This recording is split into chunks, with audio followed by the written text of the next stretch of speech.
2017년 1월 1일입니다. 1월 1일, 1월의 첫 번째 일요일, 또 1월 1일입니다. 반갑습니다, 여러분.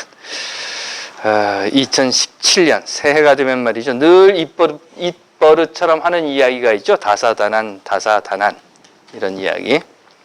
특별히 지난 2016년 잘 해치고 나오신 여러분들 고맙습니다. 기도할게요. 하나님, 새해 새날 첫 일요일입니다. 지난해 고맙습니다. 오는 해 또한 고맙다는 기도를 할 수 있게 하옵소서. 아멘. 스쿨버스 운전을 하다 보면 말이죠, 겪는 어려움들 중에 하나가 아이들 집을 찾아주는 거예요. 여기 타고 있는 아이들은 다 집이 어딘지를 아니까 금방 찾을 수 있어요. 그런데 오후에 중학교 아이들 late run이라고 해서 방과 후 수업을 하고 가는 아이들이 있습니다. 거의 대부분은 아는데 어떤 아이들은 레귤러 버스를 타지 않기 때문에 그 아이가 이렇게 탁 탔을 때 처음 보는 아이들도 있어요. 그러면 제가 아이들에게 물어보는 거죠. 너 어디 사냐? 그리고 그러면 애들이 대부분 이제 중학교 다니는 아이들이니까 자기 집 주소를 이야기를 해요. 뭐 예를 들면 53번지 어디 이렇게 말이죠. 근데 대략은요, 그 길 이름을 이야기하면 어딘가에 있다라고 하는 것이 대부분 그 부분이 그려지기는 하지만 정확하게 몇 번지가 어디에 있는지는 모르는 경우가 많습니다. 특히나 여기 뒤쪽으로 가시면 44번 도로라고 하는 거 있죠? 이건 미들 턴파이크라고 하는데요. 저 끝에서부터 시작하면 100번, 600번까지 나가요. 그러다 보니까 무슨 634 미들 턴파이크, 그러면 미들 턴파이크가 어딘지는 알지만 634가 어디야? 이렇게 되는 경우들이 많이 있습니다. 그런 경우 대부분 이제 그쪽으로 운전을 해서 가요. 거의 가까이 가면서 한 400도 나오고 500도 나오고 이렇게 나오면 그 다음에 한 600 가까이 가는 것 같으면 아이 보고 이 이야기를 합니다. 야, 니네 집 어디냐? 그리고 물어봐요. 그러면 거의 대부분의 아이들이 뭐라고 대답을 하는가 하면 블랙 메일박스 이러는 거예요. 블랙 메일박스. 그래요. 그런데 여러분들은 아시죠? 보통 대부분 뭔가 특별한 색깔을 칠하지 않은 다음에는요, 이 동네에 있는 메일박스는 그레이나 블랙이나 둘 중에 하나예요. 그런데 이 아이는 뭐라고 이야기를 하는가 하면 자기 집이 블랙 메일박스라는 거예요. 틀린 말은 아닙니다. 맞죠? 그 아이의 집은 블랙 메일박스를 가지고 있어요. 그런데 운전을 하면서 이렇게 보면 이것도 블랙, 이것도 블랙, 이것도 블랙, 이것도 블랙인 거예요. 예원이는 집 이야기하면 몇 번지라고 이야기하지?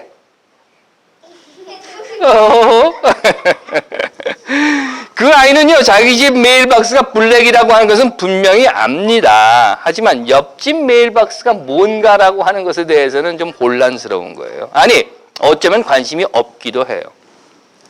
아이들뿐만 아니죠. 누구나 사실은 사람이라고 하는 것은 자기 중심적이라고 봐요. 그렇기 때문에 자기 집 메일박스 색깔이 블랙인지 그레이인지는 분명히 알지만 그 옆집에 대해서는 별로 관심을 갖지 않습니다. 그런 현상은요, 내가 알고 있는 것은 소중하고 내가 가지고 있는 것은 귀하고 지켜져야 하는 거라고 이야기를 하면서도 남의 것에 대해서는 이 사람들 흔히 하는 이야기 있죠? I don't care 하는 거. None of my business 하는 거. 그렇게 지나가 버리고 만다는 겁니다. 예수의 삶을 보면요, 그러니까 복음서에 기록되어 있는 예수의 삶을 보면 그 삶 전체에서 눈물을 흘린 적이 2번 있었어요. 2번 울어요. 물론 성서에 예수가 그리스도고 하나님의 아들이고 하나님이고 신이고 하는 것 때문에 어떻게 신이 눈물을 흘리느냐라고 하는 것으로 반대했던 사람도 있었을 겁니다. 하지만 그럼에도 복음서에는 예수가 2번 눈물 흘리는 것이 기록되어 있어요. 그 첫 번째는 이런 거였습니다. 나사로가 죽었어요. 다른 이야기들을 여러분들 곁에서 같이 들어서 아실 겁니다. 그런데 여하튼 나사로가 죽은 것을 보고 예수가 울어요. 마음이 아파서 울었다고 합니다. 나사로가 죽은 그 죽음으로 인해서, 나사로가 죽었다라고 하는 것으로 인해서 마음이 아파서 울었답니다. 내가 죽어서 우는 것이 아니라 나사로가 죽어서. 내가 이제 세상을 떠나게 돼서 우는 것이 아니라 나사로가 이 세상을 떠나게 된 것으로 예수가 울었다는 겁니다. 또 한 번의 울음은요, 오늘 함께 본 이 성서에 나옵니다. 복음서에. 이 복음서에서는 예루살렘 성을 보고 울었다고 해요. 누가복음에 나오는 이야기인데요. 다시 한번 제가 말씀드리면 예수께서 예루살렘 가까이에 이르러 그 도시를 내려다보시고 눈물을 흘리며 한탄하셨다. 오늘 내가 평화의 길을 알았더라면 얼마나 좋았을까. 그러나 너는 그 길을 보지 못하는구나. 이제 내 원수들이 돌아가며 진을 쳐서 너를 에워싸고 사방에서 쳐들어와 너를 쳐부수고 너희 성 안에 사는 백성들을 모조리 짓밟아 버릴 것이다. 그리고 내 성 안에 있는 돌은 돌 하나도 그 위에 남지 않는 그런 처참한 꼴을 당하게 될 것이다. 라고 이야기하면서 울었다는 겁니다. 그런데 여러분도 잘 아시는 것처럼요, 이렇게 예루살렘이 처참하게 무너진 것은 70년경의 일이에요. 그렇죠? 한 3년 동안 싸웠다고 하니까요. 그 70년 유다 전쟁으로 인해서 예루살렘은 아주 박살이 나버립니다. 그런데 한번 생각해 보십시오. 예수는 언제 죽었죠? 30년 좀 지난 다음에 죽었단 말이에요. 그렇기 때문에 이 유다 전쟁이라고 하는 것은 예수가 죽고 나서도 대략 한 40년 후에 일어난 일입니다. 아니, 지금 예수가 이렇게 눈물을 흘리면서 이야기하는 이 순간으로부터도 40년 정도 후에 일어날 일입니다. 그런데 예수는 그 전쟁을 미리 내다보고 눈물을 흘리면서 울었다는 거예요. 다시 말씀드릴게요. 엄밀히 본다고 하면 사실 이 전쟁과 그래서 그 예루살렘 성이 박살이 나고 그곳에 살고 있는 사람들이 처참하게 죽어가는 그 일과 예수와는 관계가 없는 겁니다. 나 죽고 난 다음에 일어난 일이에요. 나 죽고 난 다음에 전쟁이 나든지 불이 나든지 지진이 나든지 그게 뭔 상관이냐 이럴 수 있겠지만 예수는 그렇지 않았다는 겁니다. 비록 지금 내가 있는 이때 우리는 다 잘 먹고 잘 살고 그냥 편안하게 갈 거야. 내가 죽고 난 다음에 너희 남은 자들이, 너희의 자손들이, 너희의 손자들이, 너희의 아들, 딸들이 그 고통을 당할 거야. 그러니 난 상관없잖아. 라고 하는 상황에서 예수는 눈물을 흘립니다. 누구를 위하여? 그들을 위해서. 이렇게 볼 때 예수의 두 번의 눈물은요, 모두가 자기 자신을 위해서 우는 눈물은 아니었어요. 내가 아닌 너를 위해서 흘리는 눈물이었다는 겁니다. 자, 2017년입니다. 닭띠라고 해요. 닭띠. 그렇죠? 닭의 해. 참 어떻게 해도 그렇게 잘 맞추는지 모르겠지만 여하튼 간에 한국 소식을 보니까 요즘 난리가 났더라고요. 그 조류 독감, 조류 인플루엔자라고 하죠. AI라고 하는 것. 그래서 지금까지 한 2,200만 마리가 도살을 당했답니다. 살처분. 그래서 한국에서는요, 제과점에서 카스테라도 지금은 안 판대요. 계란 넣어서 만드는 케이크 같은 걸 못 만든다는 겁니다. 계란이 없어서. 도대체 무슨 짓들을 하고 있는지 모르겠어요. 사실 미국에서도요, 작년 초에, 지금이 2017년이니까 재작년 초에 이 서부와 남부 쪽에서 이 AI가 발생을 했었습니다. 그래서 굉장히 어려움을 겪었고 계란 공급에 차질이 있었어요. 그래서 계란 공급이 안 됐었습니다. 그래서 슈퍼마켓에 가보시면 그 계란 섹션 앞에다가 지금 뭐 이래가지고 뭐 이렇게 써 있어요. 그래서 계란이 지금 뭐 못 들어오고 뭐 이렇게 써 있더라고요. 그래서 제가 물어봤습니다. 그 친구들한테. 야, 왜 계란이 없냐? 그랬더니 AI 때문에 그렇다는 거예요. 그러냐. 난 또 닭들이 파업하는 줄 알았지. 그렇게 깔깔거리고 웃더라고요. 그런데 그 이후부터 저는요, 계란을 좀 다른 걸 사 먹어야 되겠다라고 하는 생각을 하고 케이지 프리 계란을 사 먹습니다. 계란 만드는 공장, 만든다 그러니까 좀 이상합니다만 그 계란을 만들어내는 곳을 여러분들 가보시면은요, 요만한 케이지 안에 닭들이 쫙쫙쫙쫙 들어있어요. 거의 꼼짝도 못해요. 거기서 걔는 하는 일은 먹고 알낳고 이거밖에 못한단 말이죠.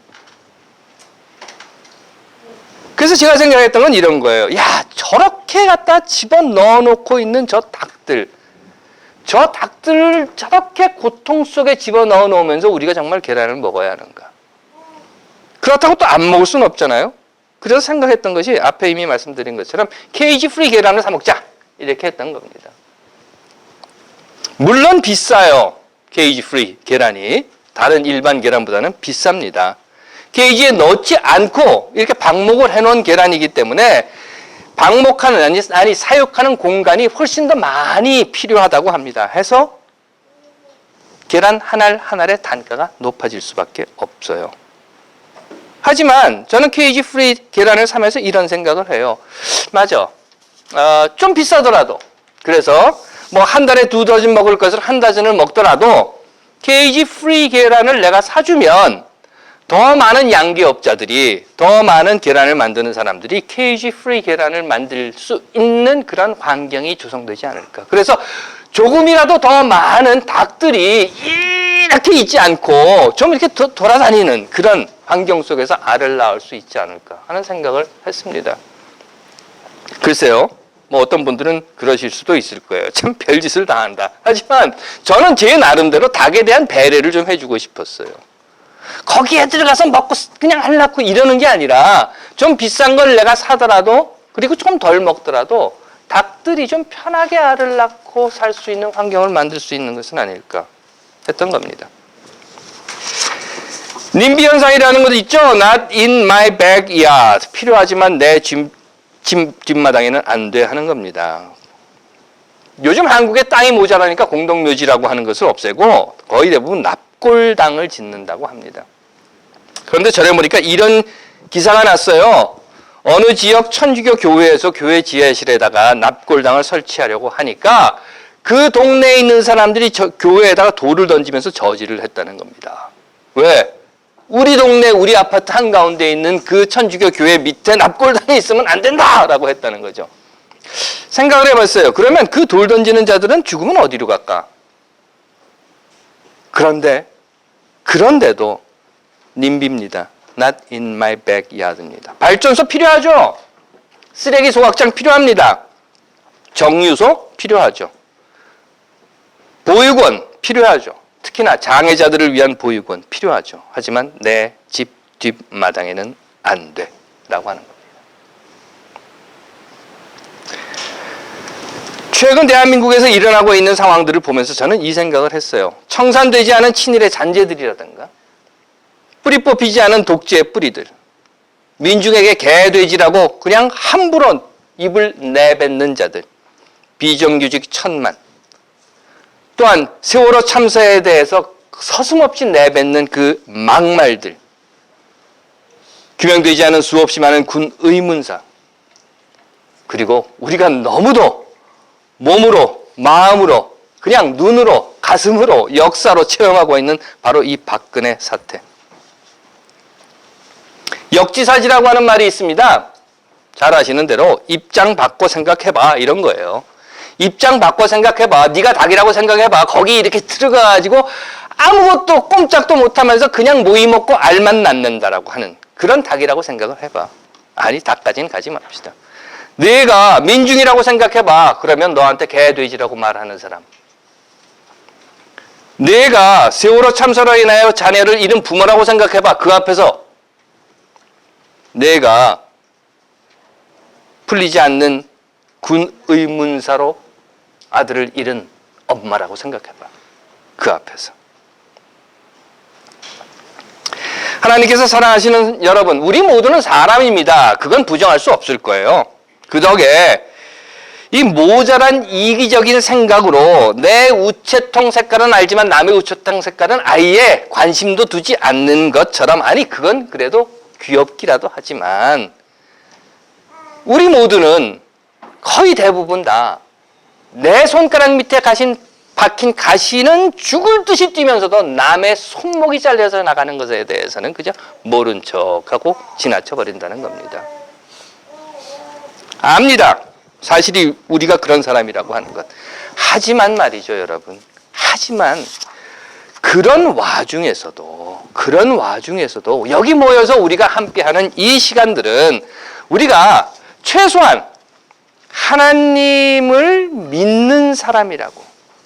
그래서 하나님께서 우리와 함께 하시며 예수가 이 땅 위에서 보여주고 들려준 그 말이 곧 우리가 살아가는 삶의 모범이 되고 우리의 막대기와 지팡이가 된다라고 하는 것을 고백하는 사람들이라고 하면 최소한 오늘 이 순간 우리를 바라보고 계시는 하나님이 계시다고 하는 것을 믿는다라고 하면 새로운 2017년은 난 몰라 라고 지나쳐버리는 것이 아니라 예수께서 그렇게 사셨던 것처럼 누가 나를 꼬집으면 아픈 것처럼 내가 누구를 꼬집으면 아플 것이다 라고 하는 것을 느끼며 조금이라도 남을 배려하는 삶을 살아야 하지 않을까 하는 이야기를 여러분들께 드립니다.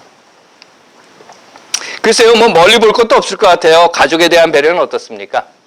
아내나 남편에 대한 배려, 또는 자녀들에 대한 배려, 또 가까운 이웃들에 대한 배려, 그리고 한 걸음 더 나가서 이 민족과 국가의 역사와 사회에 대한 배려. 그럴 때 더 이상 대한민국은 그 추운 겨울에 촛불 들고 광화문에 나가지 않아도 살만한 세상이 될 테고, 더 이상 대한민국은 1000일 동안 우리 아이가 왜 죽었는지 알려달라고 노숙을 하지 않아도 아름다운 세상이 될 테고, 그리고 더 이상 대한민국은 민중을 향해서 개돼지라고 이야기하는 그런 자들이 발 붙일 수 없는 땅이 되리라고 믿는 것입니다. 하나님께서 사랑하시는 여러분, 2017년이 되었습니다. 1월 1일 금년 한 해 여러분들은 어떻게 사시겠습니까? 저는 여러분들께 이렇게 간곡히 부탁드립니다. 2017년 새해는 세상을 배려하고 생각하며 위하여서 함께 울어주는 2017년이 되시기를 부탁드리는 것입니다. 하나님께서 사랑하시는 여러분, 그리할 때 우리는 역지사지라고 하는 그 복잡한 사자성어보다 사랑이라고 하는 우리들 가슴에서 우러나오는 이야기가 이웃들에게 전해지고 또한 역사를 바꾸는 줄로 믿습니다. 하나님께서 사랑하시는 여러분, 그렇게 새로운 한 해 살아봅시다. 기도하겠습니다.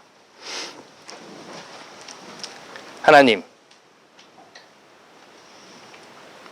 가족에 대한, 또 이웃에 대한, 그리고 사회와 역사에 대한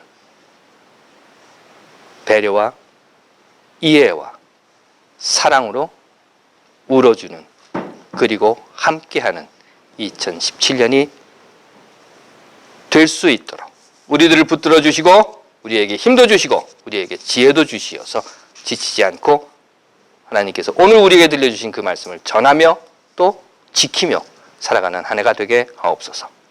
아멘.